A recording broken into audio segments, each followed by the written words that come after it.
Salut à toi. Aujourd'hui, je vais te parler d'un sujet d'une façon, je l'espère, un peu différente des poncifs habituels. Tu n'es probablement pas sans ignorer que le sport, de façon générale, relâche des hormones positives pour le moral. Ainsi, on conseille vivement à ceux qui sont dépressifs de se lancer dans une activité physique parce que c'est un moyen naturel d'aller mieux. C'est probablement aussi ce qui contribue au phénomène de prise de poids hyper rapide qu'on constate chez les athlètes qui arrêtent. Car au-delà de la dépense énergétique qui est plus faible, à l'inverse des habitudes alimentaires qui restent les mêmes, on fabrique aussi ces mêmes hormones quand on mange.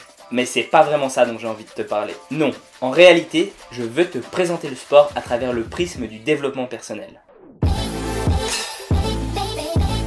Quand tu commences une discipline, qu'elle soit sportive ou non, tu vas rencontrer de nouvelles personnes. Même si tu la pratiques seule, même si t'aimes pas trop le contact humain, si tu continues pendant des années et que ton niveau augmente, au bout d'un moment, tu auras envie de te perfectionner.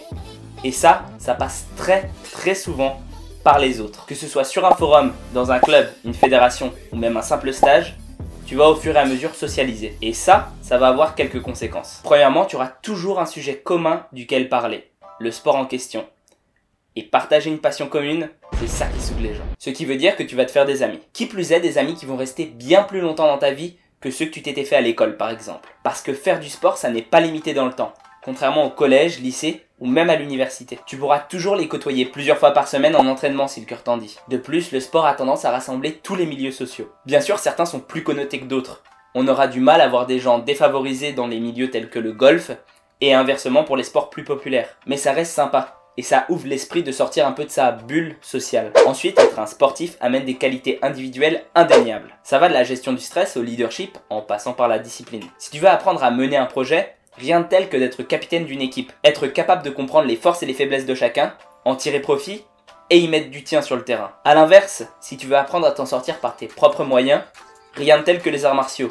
Ça passe ou ça casse. Et souvent les deux en même temps. Faire face à l'adversité et triompher, ça n'arrive pas tout seul. Ce qu'il faut retenir, c'est que le sport te met dans des conditions plus extrêmes que ce à quoi tu es confronté dans ta vie de tous les jours. Et si tu apprends à réagir correctement, faire le transfert vers ton quotidien sera facile. Enfin, prendre du temps pour toi va stimuler de façon incroyable ta créativité. Ça peut sembler bizarre dit comme ça, mais en se déconnectant de la productivité à tout prix, on en vient à trouver des solutions bien plus facilement. Simplement s'extraire de son quotidien de temps en temps et avoir des moments où on ne pense qu'à pratiquer, ça donne une respiration nécessaire. Ton cerveau continue à faire des tâches en arrière-plan. Et quand tu reviens, la situation peut être débloquée. Certaines solutions qu'on applique dans le monde sportif peuvent être transférées ailleurs. Et l'inverse est vrai si jamais tu veux être athlète de haut niveau. Bref, je pense qu'il est important de ne pas mettre le monde du sport dans des cases. C'est un sujet extrêmement vaste, qui a souvent tendance à être négligé par les élites intellectuelles.